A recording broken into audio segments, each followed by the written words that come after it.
He cares about what he does, and that's why he's the best at it.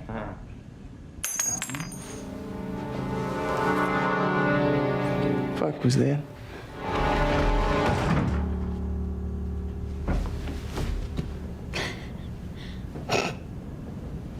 In 1956 in Chicago, an elderly man named Leonard Burling owned a modest, quiet clothing shop. Leonard was not originally from the United States. He was a British citizen who had relocated to America several years earlier. Before moving, he spent many years working at one of the most respected fashion houses in London. After leaving England for personal reasons, he settled in Chicago and opened his own tailor shop. He later hired a young woman named Mabel Shawn to work as his assistant. Leonard often explained the secrets behind making the best clothing. He said the first step was measurement. Getting it right mattered more than anything. You had to understand who you were making the garment for before you ever started cutting fabric. Mabel helped him around the shop, greeting customers and tending to their needs, while Leonard did the careful work. He took measurements with precision and studied his customers closely, paying attention to how they carried themselves, what they favored, and what they tried to hide. Does he stand with confidence?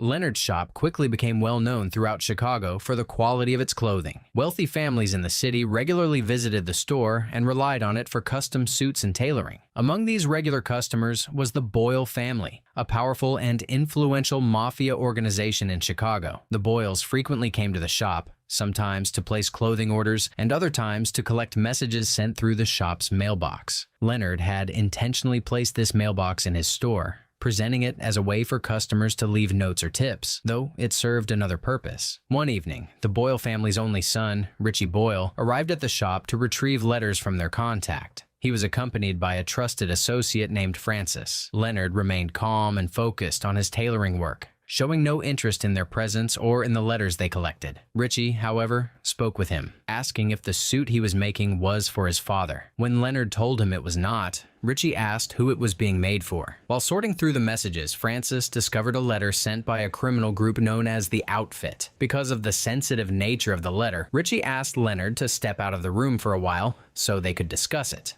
Will you excuse me, gentlemen? The Outfit, man.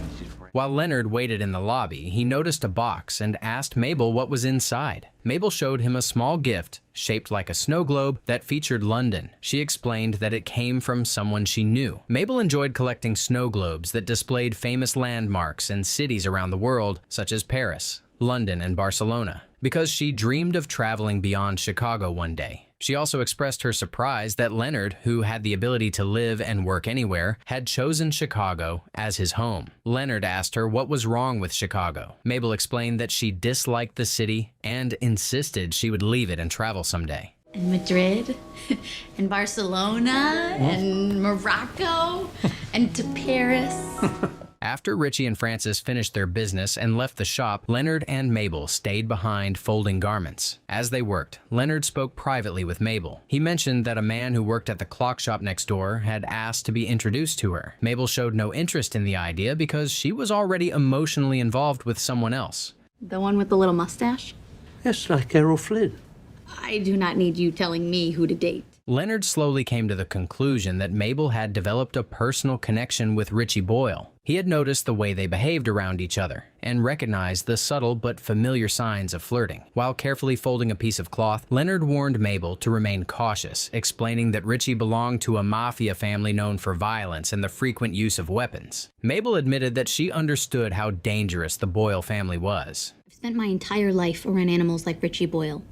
You want to get him to back off, you look him dead in the eyes and you pretend you're one of them. During their conversation, Mabel told Leonard that she knew he wanted her to become like him, to train under him and grow into a great tailor. She explained, however, that she would never truly become like him, and that she planned to leave this place someday. Leonard told her that she was entitled to be herself, and that he did not need her to follow in his footsteps. As they spoke, Leonard noticed she was not folding the garment properly, and he pointed it out. He told her that a raise would only be possible if she improved her skills, especially in basic tasks such as folding clothes correctly. After the shop closed for the night, Mabel went home, while Leonard stayed behind, continuing to work late into the night inside the shop. Later that night, Leonard fell asleep at his desk and drifted into a dream filled with images of fire and loss. He was suddenly awakened by the sound of the shop door opening. The voices belonged to Mabel and Richie, who had come to the shop together to spend time in private. This confirmed Leonard's earlier suspicion that the two were romantically involved.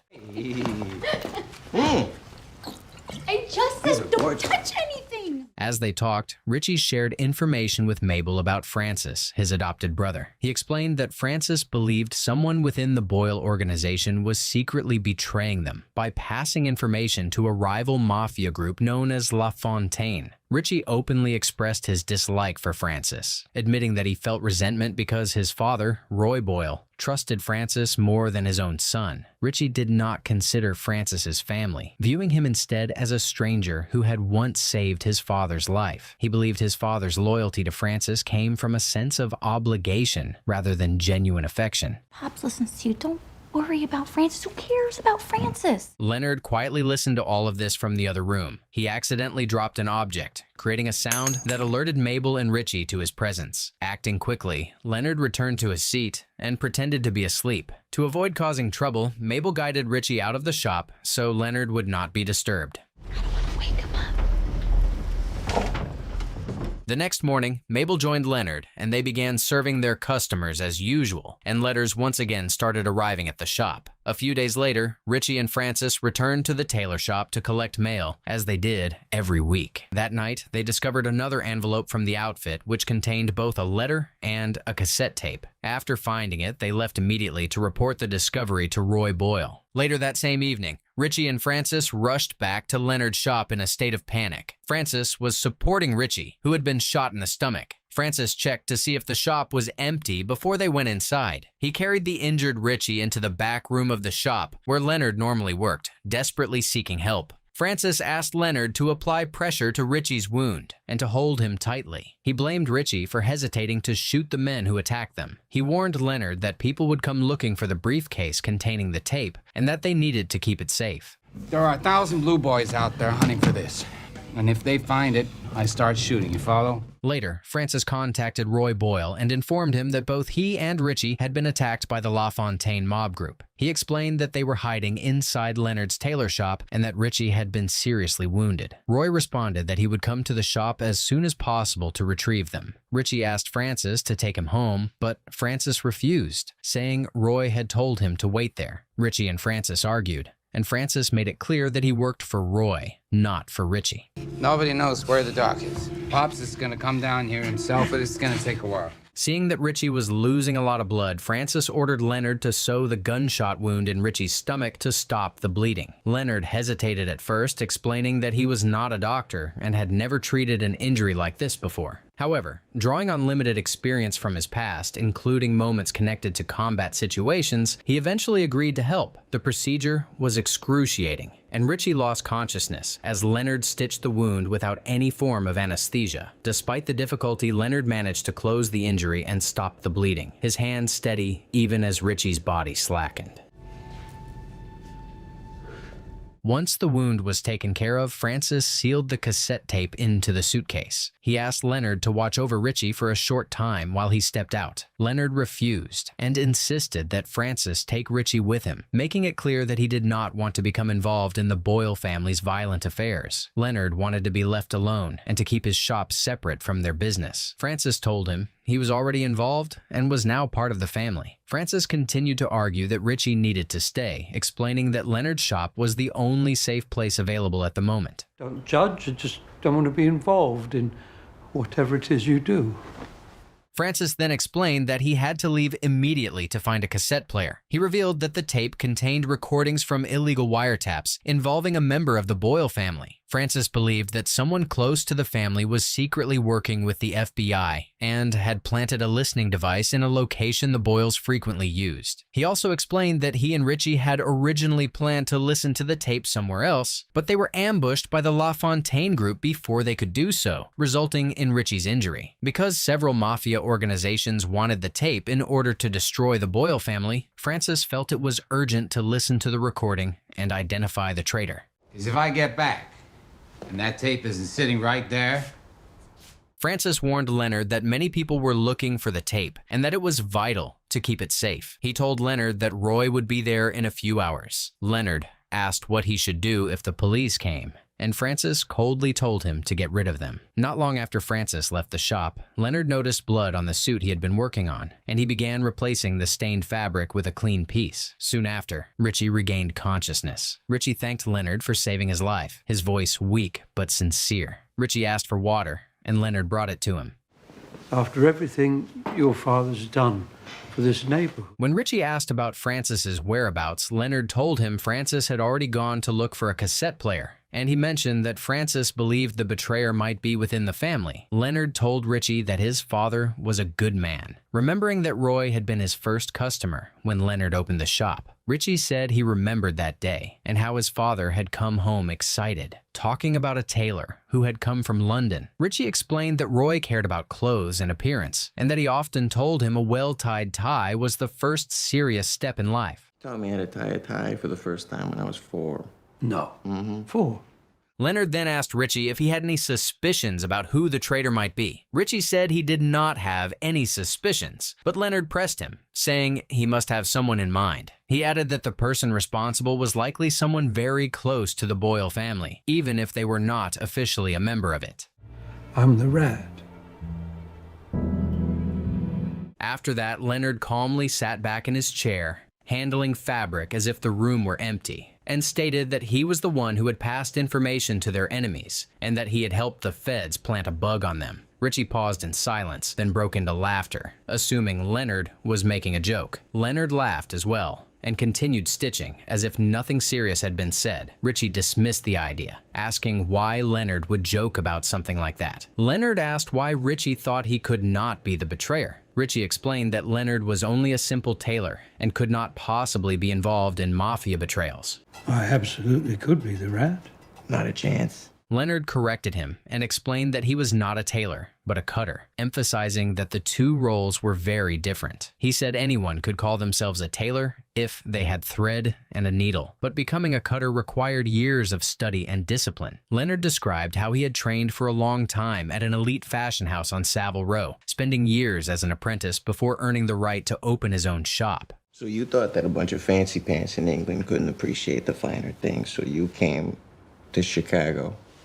Richie asked why he moved to Chicago, and Leonard explained that he came because of the war. He said that after the war, men in London could not afford well-made things anymore, and a new fashion called blue jeans began to spread. Leonard explained that soon something would trend, people would chase it, and everyone would start wearing it. He said what he made was timeless and not built on a simple trend. Leonard told Richie he hoped his cousin was all right. Richie then explained that Francis was not his family, but rather a stranger his father had taken in from the streets. I do hope your cousin's all right. My cousin.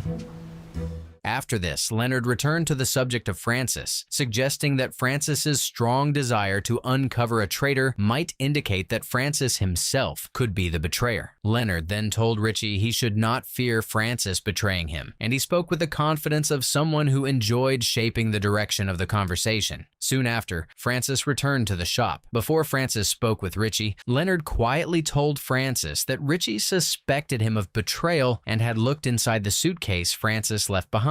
This revealed that Leonard was deliberately manipulating both men, nudging them into distrust and suspicion, and setting them against each other. Try as I might, I can't seem to convince you that I am. Influenced by Leonard's earlier words, Richie began questioning Francis, asking why he was the only one shot during the ambush while Francis escaped unharmed. Francis responded that he had simply been fortunate that night. Richie demanded to know where Francis had been, and Francis explained that he had gone out looking for a tape player and had found one, and that he planned to take the cassette there to play it. Richie insisted on going with him, but Francis told him he was not in good shape to go out there, not with his wound and his condition the way it was. I'm gonna need that tape, pal, right now.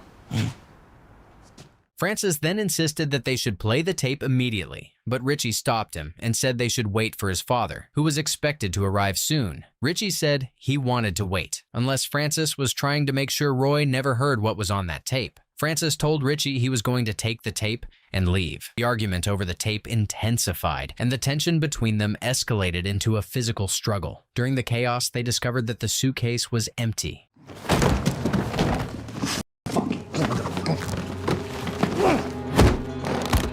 Realizing this, Richie drew his gun and aimed it at Francis. Richie demanded to know where the tape was. Francis told him he was stupid if he thought he could force a confession like this, and he insisted that he was loyal to Roy. Richie admitted he had hated Francis since day one. Francis fired back that he was the one standing beside Roy, cleaning up what needed to be cleaned up, while Richie went around making a mess of everything. Richie's attention shifted for a moment during the argument. Francis fired next, striking Richie in the neck and killing him instantly. Francis told Richie he did not die because he was slow or arrogant, and that he did not die because he made a mistake in the moment. He died because he was weak, and Francis shot him again.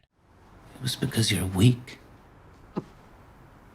Leonard froze in shock. Francis asked Leonard where the tape was, but Leonard said he did not know. Francis quickly searched for the tape that Richie had supposedly hidden, but he could not find anything. Not long after, Roy Boyle arrived at Leonard's shop with his men. Francis appeared nervous and immediately asked Leonard to help him hide Richie's body and delay Roy's entry so he could clean the blood from the floor.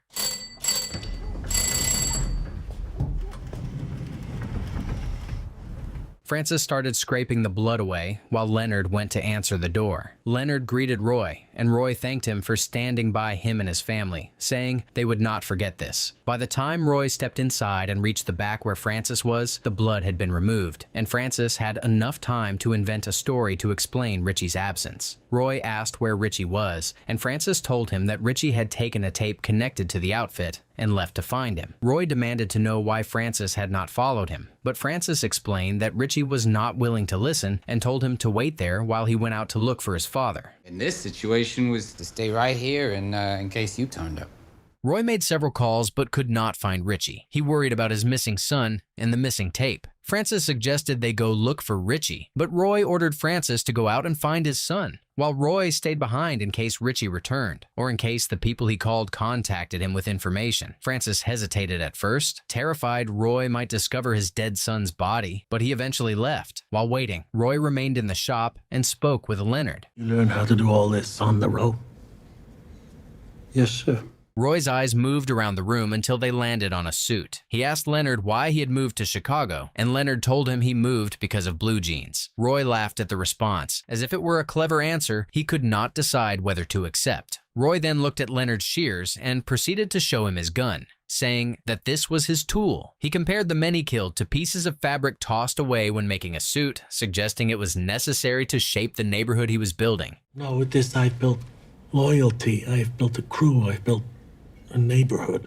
Roy then started telling Leonard about an organization called The Outfit. He explained that The Outfit was the largest criminal organization in the world, with operations spread across Europe and the United States. Roy said the Boyle family had been offered an alliance with them because the Boyles were the only group willing to openly fight LaFontaine. As part of this support, The Outfit had provided an FBI wiretapping recording to help identify a traitor within the Boyle family. Gets into the wrong hands, and the entire thing comes crashing down. Leonard appeared confused and asked why Roy was sharing such sensitive information with him, since Roy had never spoken about Mafia matters in front of him before. Roy then revealed that he had already realized Richie had never left the shop. Richie's coat was still hanging inside, and Roy knew his son would never go out in winter without it. This made Roy certain that Leonard was hiding something. He asked Leonard where Richie was. He called one of his men over, and the man pointed a gun at Leonard and demanded the truth. Leonard mentioned that Francis had warned him not to tell the truth, saying Leonard would be in danger if he spoke. Who walks out into the cold in December in Chicago without his coat? Before Leonard could respond, Francis suddenly entered the room while holding Mabel. Roy demanded that Leonard tell him the truth while Francis kept Mabel at gunpoint. Fearing that Mabel might be harmed, Leonard quickly invented a story. He claimed that Richie had felt ashamed because Francis had killed several men from the rival group while Richie had not. According to Leonard, Richie left to confront LaFontaine's people on his own to prove himself to his father. Leonard added that Richie had ordered him not to mention this earlier, so Roy would not worry. Yes, we did. I'm sorry, Mr. Boyle. Francis claimed that Richie had stopped at Roy. Then Roy questioned why Francis had brought Mabel to the shop. Francis explained that Richie might have gone to Mabel's apartment because she was his girlfriend. Roy questioned Mabel about Richie's location, but she said she did not know where he was. Francis interrupted and stated that he had noticed a blood stain on Mabel's carpet, suggesting that Richie had been injured there. Mabel told Roy that was a lie. Roy asked Mabel who she was, and he realized he had known her late father. He's a real tough guy, your dad. I wouldn't know. He wasn't really around much. Growing angry and impatient, Roy began pressuring Mabel aggressively to tell the truth. Francis claimed that Mabel might be the one ratting them out, since she was involved in a romantic relationship with Richie. Leonard told Francis he had known Mabel for years and was certain she was not the one betraying them. Francis, however, started beating Mabel while questioning her, striking her as if violence could produce answers. Leonard stepped in and physically stopped Francis, trying to calm him down and pull him away. Roy and Francis ignored Leonard's protest and dragged Mabel into one of the rooms. We'll clean up after. Leonard felt sick from everything he was holding inside and decided to step out for air. Francis saw him heading for the door and stopped him, and Roy told Leonard that no one was leaving until they found Richie. Leonard said he was tired and needed to leave, telling Roy to do what he needed to do to find his son. Leonard told Roy that he knew how he was feeling right now, that he understood what it was like to search for someone and feel the ground slipping away beneath you. He then admitted he had not come to Chicago because of blue jeans. He told them that he once had a wife and a daughter, and that both had died in a fire. Because of that loss, he now thought of Mabel as his own child, and he could not watch her be destroyed. You can hurt young Mabel. You can hurt me. At that moment, the phone rang, and Leonard answered it. He told Roy the call was from Richie, who claimed he was hiding from LaFontaine and asked to be picked up at a specific street location. Hearing this, Roy decided to go and get him with his men. Let's get to it. Francis chose to stay behind, saying he would keep an eye on Leonard and Mabel in case they were lying. Roy agreed and left Francis behind while he went out to look for Richie. After Roy left, Leonard revealed the truth. He admitted that he had deliberately given a false address so that LaFontaine's men would ambush Roy and his crew. Boyle is about to walk directly into an ambush. Who's ambushing him? The LaFontaine. Leonard then revealed that Mabel was the traitor they had been searching for from the beginning. After becoming closely involved with Richie, she gained frequent access to private information about the Boyle family. She used these opportunities to collect details and secretly pass them to the LaFontaine group in exchange for money. Aware that the Boyle family would eventually uncover her actions, Mabel turned to the FBI for protection. She worked with them to arrange wiretaps and planned for the arrest of the entire Boyle family, believing this would keep her safe once they were taken away. You got your hustle. I got mine. Leonard had known about Mabel's actions all along and chose not to interfere. He understood that her motivation was money and her desire to travel the world. Francis was stunned to find out Mabel was the one ratting them out this whole time. When Francis demanded to know if she had taken the tape, Leonard explained that he was responsible for hiding the tapes and that he had done it to shield Mabel from immediate danger. You knew what I was doing, and instead of stopping me, you helped. Yes. You.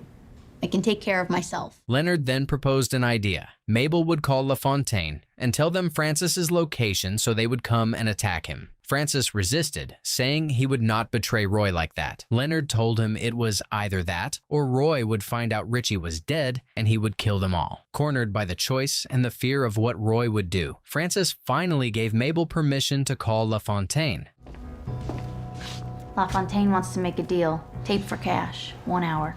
Mabel made a deal with LaFontaine to exchange the tape for cash. Not long after, LaFontaine and his men arrived at the shop to pay Mabel for the tape. Before the exchange happened, Francis instructed Leonard and Mabel to use a coded signal once LaFontaine handed over the money. This was meant to allow Francis to leave the back room and kill LaFontaine. After LaFontaine arrived, they took the tape and paid Mabel the agreed amount. However, Leonard and Mabel betrayed Francis and secretly informed LaFontaine of his location. Francis jumped out to kill LaFontaine. He pointed his gun at LaFontaine. When Leonard told LaFontaine that he had emptied Francis's gun earlier, Francis was shot multiple times by LaFontaine's men and left to die. But nobody stopped to think what's going on in his head. Once LaFontaine and his crew departed, Leonard told Mabel the full truth. He admitted that he had personally recorded the tape and placed it in the mailbox under the name of the outfit to manipulate the Boyle family. The tape given to LaFontaine earlier was fake, containing only Leonard's recorded voice. Leonard had been recording the scene happening that night, preserving it so Mabel could eventually hand it over to the FBI. This would allow law enforcement to dismantle both the Boyle family and the LaFontaine group. Enough to convict any remaining Boyles of a dozen crimes and Madame LaFontaine. Leonard encouraged Mabel to leave Chicago and travel the world using the money she had received. Mabel asked him to come with her and travel, but Leonard refused, saying she should not waste her youth taking care of an old man. Mabel finally said goodbye and left. That same night, Leonard packed his belongings and deliberately set his shop on fire to erase all remaining evidence. Unexpectedly, Frances, who was still alive, regained consciousness and fired at Leonard. The shot missed its mark and only wounded Leonard's arm. Francis realized his gun was out of bullets and took out a knife to stab him. Leonard then explained his true past to Francis. He admitted that he was once a violent man, much like Francis. Leonard rolled up his sleeve and showed him his tattooed arms. He explained that one day his former boss asked him to do something he was not comfortable doing, so he left and relocated to London. There, he met his wife, fell in love, and settled down to live a normal life. His old associates tracked him down and murdered his wife and daughter by setting their home on fire. Broken by this loss, Leonard moved to Chicago to start over and live differently. But on the first day he opened his shop, fate led him to the Boyle family. My first day here, who did I meet? Francis then tried to stab him, but Leonard managed to move aside and stabbed Francis in the neck with his shears. Francis died on the spot. Leonard walked away from his burning shop, leaving Chicago behind as he planned to begin a new and better life somewhere else.